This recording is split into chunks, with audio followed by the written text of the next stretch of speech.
Hello, you wonderful people, and welcome to another episode of Crime Centric. This being a show where I talk about crime dramas that I watch. For today's episode, I'm going to talk about the season finale of Big Sky. Great season finale. A lot of really interesting things went down in this episode, so let's break it down. First and foremost, we get introduced to Tubbs' temporary replacement, and it's a character named Bo, played by none other than Jensen Echols. I feel like I might have vaguely heard he was going to be in this. I don't know, because I caught a glimpse of him in the preview of the next episode, and I talked about in a previous review. I was like, obviously, think of best know Jensen Echols from his 15-year tenure on Supernatural as Dean Winchester.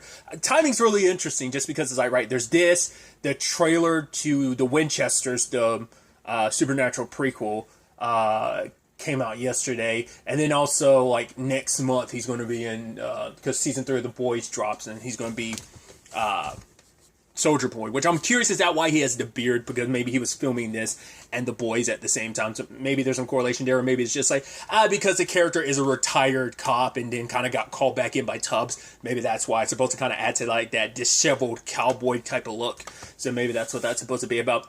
Regardless, it is interesting, like his introduction to Cassie and Jenny. Jeez, I was blinking on Jenny's name for a second there. I could definitely see this kind of being a setup for him being around, at least for a while, until like Tubbs is better. But yeah,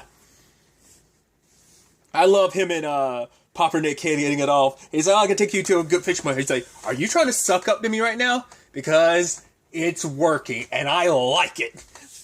And I love when Jenny sees Pumpernickel later, and he's like, no, I'm team Hoyt. He's like, sorry. So I was like, no, like Jenny is like, yeah, don't worry, partner, I got your back. I'm team you all the way. So, a little bumpy road starting off with both Cassie and Jenny, but, everything kind of ends up working out. But on the Jenny front, she's planning on trying to stop Travis from trying to kill Vera, but that's by having him arrested. Because if he's in custody, Travis won't have access to him. Sadly for her, Ren's already set things in motion and handed her dad over to Travis, which, really quickly, I should talk about that scene. I love that she's like, oh, let's go see Jag, and he's like, maybe you should go in there by yourself, because I love how later on he's trying to spin it like, no, that's not what happened. You wouldn't have avoided going into your son's room if you thought you were in the right. You knew that you were leaving him behind. You knew you literally threw him to the wolves, but you did it regardless. And he's trying to justify. He's like, no, I was going to go for help.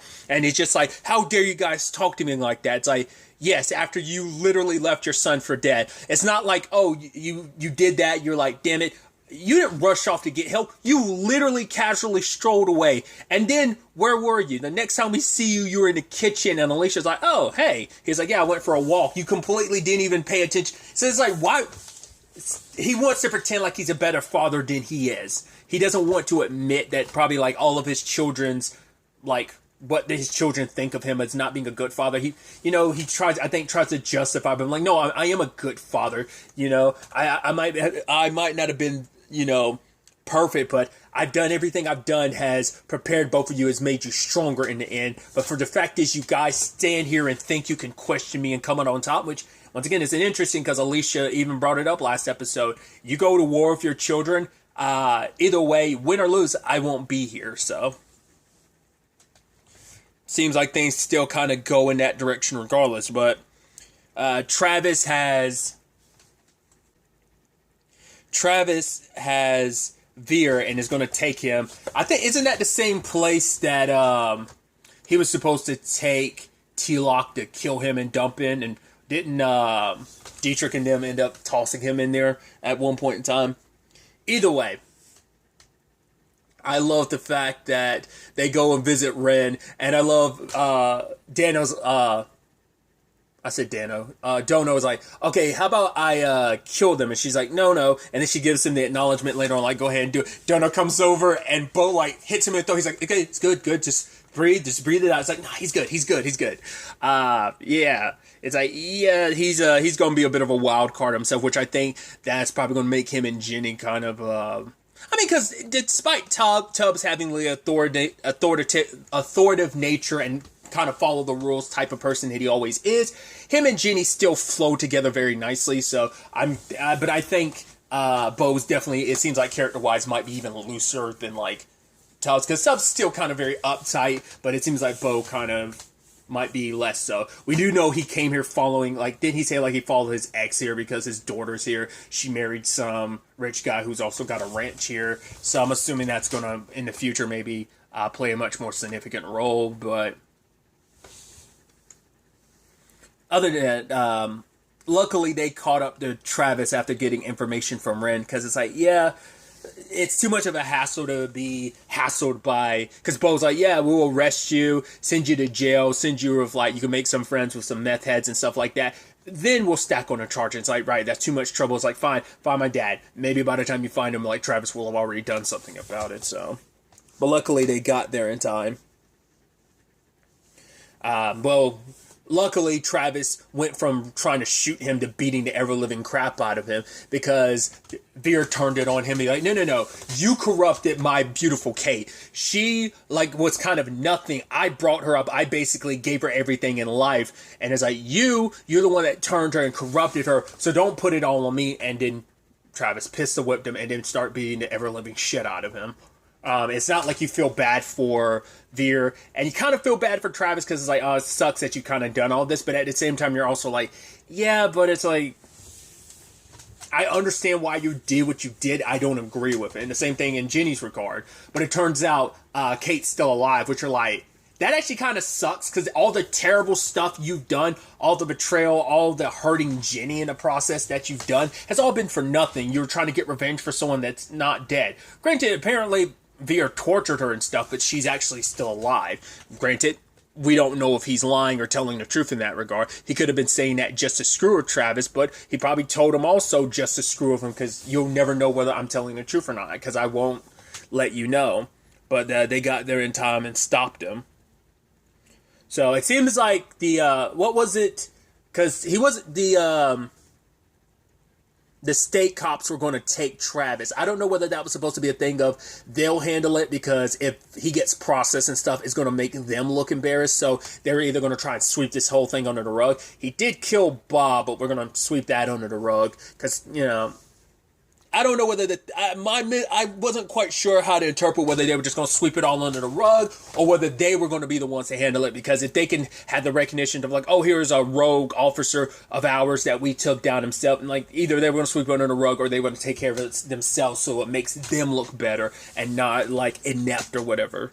But I even love Bo being like, yeah, make sure you take him for a burger and a beer beforehand, because it's like, yeah, because Travis was very like out of it. But at the end of it all, Jenny lets him go. And he's almost like, why would you do that? She's like, go out there, find Kate, and then turn yourself in. And not kind of the goodbye Jenny was hoping for, but at the very least, Travis is alive. He still has to suffer the consequences. It is still sucky that it's almost like, right, you get to kind of walk away after everything you did.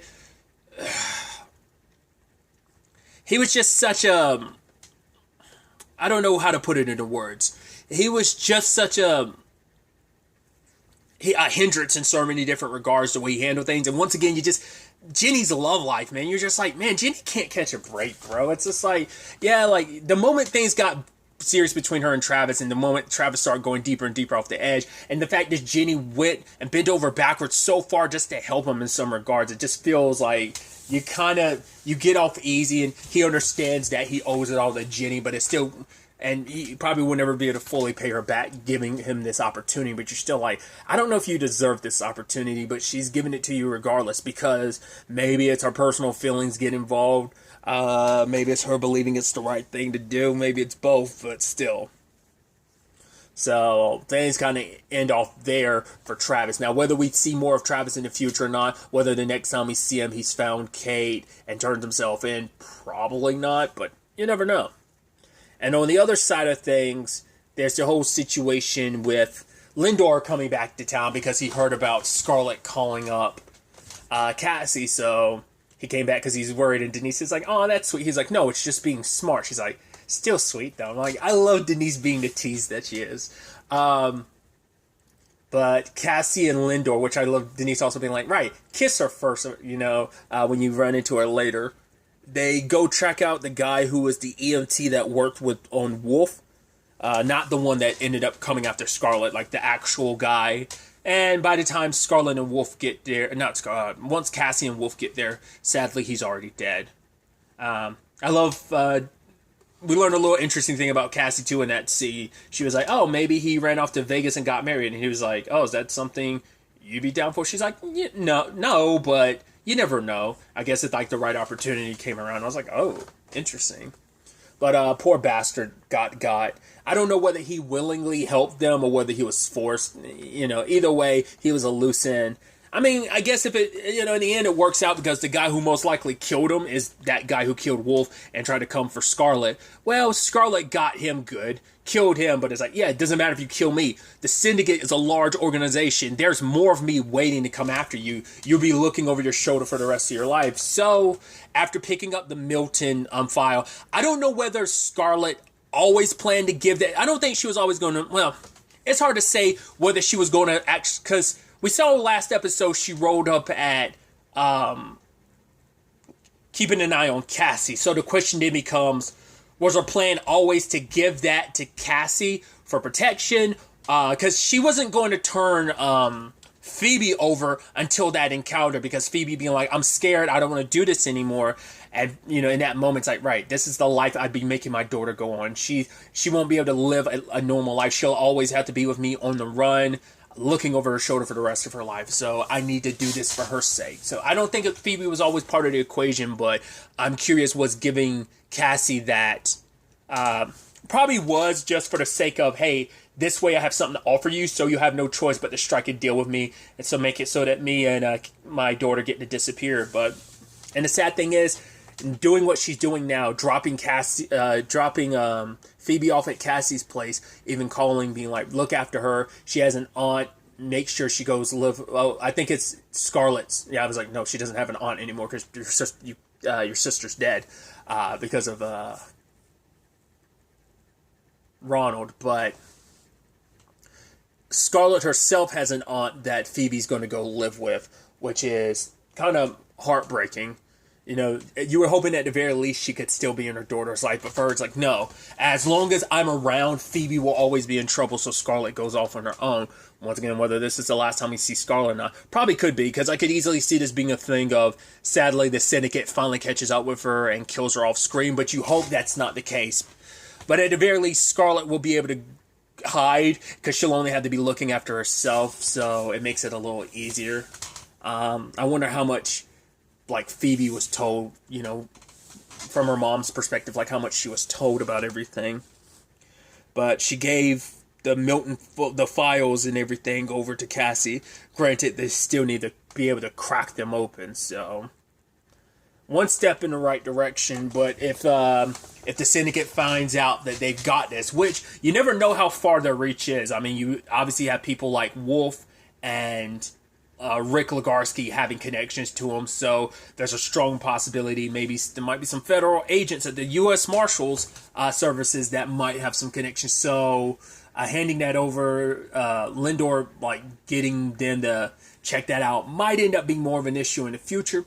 You never know. So we'll have to wait and see how that potentially could turn out. Because once again, the Syndicate's reach is long, so we have no idea who could be a part of it, who can't. I won't lie to you, there's some part of my brain that's like, you don't think Bo is going to end up being someone suspicious? I was like, I don't know, probably not, but that was still kind of rummaging through the back of my mind. Some other interesting things are that Alicia makes her move, and I guess I was like, oh, she seems so suspicious. I guess she's just an opportunist person who takes the opportunities that have been presented her, because it turns out the paperwork she had Veer sign last episode was power of attorney. So it's like, cool, you kill me, I've got contingencies in place that it's going to work out my favor, not yours. So one of two things, we can work together, or you can buy me out, which Ren has no choice but to take the latter, not the former, because I guess it's like, right, we can't work together because I don't trust you. Plus Alicia represents, I think, the old regime, because it's like, right, you were with my dad and everything. But the question becomes, would she have wanted to work alongside Ren, because she doesn't really care about this business, but she found a money opportunity, which I love that she hits it off with Tanya, being like, hey, like, you kind of remind me of, it's like, oh, do you want to come along with me? She's like, no, I was born and raised here. So I want to stay here. She's like, okay, just make sure you don't die here, but also watch your back with Ren, but you kind of already know that. And it's like, yeah, she respects Ren a lot. I think in her own way, Alicia likes her, but like, Tanya knows, like, oh yeah, Ren is this person, but let's not get it twisted. She's willing to kill her own father. Like, if I screw things up, well, she's also shown that they're willing to kill people to handle things their way, so. Which almost makes you feel like that's probably going to be a little foreshadowing that, not unless she does it herself or she gets Dono to do it, but it makes you almost go like, is that kind of setting up the fact that it's just foreshadowing and just... it's a possibility that they might end up having to kill Tanya for whatever reason, but Tanya's... you take the risk when you get involved with a cartel of suffering the ramifications and all that. So we'll see how things kind of play out for Tanya in the future. But ultimately, Alicia's dream comes true because the moment like they're in the hospital room, I was like, oh, is he going to do it? Is he going to do it? And Jag does it. Because I was like, oh, yeah. It didn't even cross my mind. I didn't even think about it until we saw the scene. I was like, right, Alicia's. Because I was thinking about it previously. I think in the last episode I was thinking about it, but I kind of let it slip my mind this episode. And Jag ends up killing their father. I'm curious because... Ren immediately walks in afterwards, so she either probably gave him the go-ahead, like, right, Dad's here, and kind of nudged him along to do it. Might have been, like, a unanimous decision. They were already going to remove their father from the board. I don't know if she filled him in on what she had planned with the whole Travis thing, taking him somewhere to potentially kill him. Because the plan was Travis to kill their dad, and then Dono would have taken care of Travis, but it didn't work out that way. But at the end of it all, Alicia's been removed from the board. She's going to go off on her own, going to London. Well, I doubt they'll interact anymore. I doubt she'll have any interaction with the Bullards beyond this, upon saying her goodbye. And now, Vera's dead. Still ended up dead regardless. I guess at the very least, Travis didn't kill him, so that makes things better. Still got blood on his hand with the Bob thing, but I don't think they can necessarily stick the Bob thing to him, so... there probably won't be anything on that regard. Still kind of sucks you were just couch. Once again, Bob's not a good person. Did a lot of terrible stuff, including killing T-Lock, and he set up a bomb that hurt 2 officers. So it's not like he's a good person, but still. Shouldn't be able to just murder someone, even if you're undercover, and just get away with it, so. But I also love the ending, too, with Ren and Jag. And I was like, it's such a beautiful moment. And just like, she's willing him away and just stops. And she's like, all right, come on. He's like, wait, seriously? She's like, come on, you can walk? So, okay, go ahead and milk it. It's such a cute thing. He's like, fine, I'm going to go ahead and say it. I love you. And they hug it out. It's like, it is so beautiful to see where their relationship started, like how we were introduced to their relationship and dynamic, and to see where they are. I don't think it was. Maybe I'm wrong, but I don't know if that's supposed to be like Jag, goodbye, because now that he's killed his dad, maybe he wants nothing to do with the business, and Ren's going to run it solely by herself, or maybe he's just, because she doesn't walk out with him, she just sees him off, and I'm guessing Dono's going to, take him to either like finish up business in Canada, which like they probably can't go back because there's going to be issues on that front, but also, maybe it's just like, right, he's going back away from... I don't know. I kind of took that as he's backing away from all of this. Because it's just, yeah, this isn't who he wants to be anymore. And Ren finally gets everything that she wanted. But I don't know. Maybe it is... They actually will work together on it. It's actually interesting, too, that the Bullard thing isn't fully resolved. It's like, no, Ren's taking charge and stuff. And I'm assuming they're going to be staying in Montana because Tanya plans on staying, too. So we're not done with them yet. It's unresolved, but a lot of chapters were closed because of this. The Syndicate thing is still open. The Bullards still a thing. Obviously, there's been changes on those elements, but for things that have been as resolved as they are, it's actually pretty dope. And I love that Jenny and Cassie are in the bar together, and they're like, right, it's kind of crazy to think we're still here, like, it'll come full circle, considering, like, right, near them in the bar in the first episode, to be where they are right here in the season 2 finale. It's actually pretty dope, so, and obviously Bo comes to sit down with them. So, it's definitely going to be interesting to see what the future holds for them. Big Sky has been renewed for a third season. When I was looking it up too, I ended up finding some interesting information. Reba McEntire is going to be a recurring character next season. I'd seen something. I'd seen like I saw something saying that she was joining some ABC drama. I had no idea it was this. I was like, oh, that's interesting. I was like, oh, that's pretty cool. And obviously we're going to get more Tanya, because Jamie Lynn Sigler is going to be a series regular, as well as Jensen Echols. So I was like, oh, that's pretty dope. So that's definitely going to be interesting, once again, to see where their stories go. Like I said, I get the inkling, like, we might see Tanya end up dead, but it might be a thing of, at the end of it all, Tanya might be the only one standing. I brought that up previously too. I'm curious if it's going to be like a Ren and Dono thing, because Ren and Dono have like their own relationship. But I was also curious, like, could it be a Dono and Tanya thing? Maybe, maybe not. We'll see. But yeah, we're definitely going to be dealing with probably a lot more of that in the future, which I'm so excited to see how this whole like Buller thing plays out, because that's, once again, still going to be a thing. Like, you know, the chapter's been closed a little bit here and there, but there's still room for so much more. I wonder, what does that mean for the whole Dietrich situation. Once again, I'm sure we're going to get even more of the Syndicate next season. The Bullers are probably still going to be like, that cartel is probably still going to be the focus. Their adversaries, now that like probably word's going to come out that the Buller Empire is under new management, Ren, and her dad's dad, and that's probably that thing of like, oh, let's strike while the iron hot. They were already kind of in a weakened state why they left canon in the first place. So Ren still never got all the answers, but it's like, regardless, my dad needed to be removed from the equation, because we were already trying to remove him from the equation peacefully. Now we had to do it forcefully by killing him, because he left us no choice, and he wasn't much of a father, even at the very end. Once again, whether or not we get any more with Alicia, that probably not. She's probably just going to live her life, do whatever she wants to. I still feel like there's more to her, because that character is such an enigma, but that might just be where things stand on that front. I am curious now. I'm sitting here thinking about it. I'm curious who Reba's going to play. I was like, is she going to play, I don't know, I was about to say, like, not unless she plays like, she probably might play a new character next season or something we get introduced to. I don't know. I'd be curious to find out who she plays in that regard. I'm just excited to see where Season 3 ends up taking us with all of this.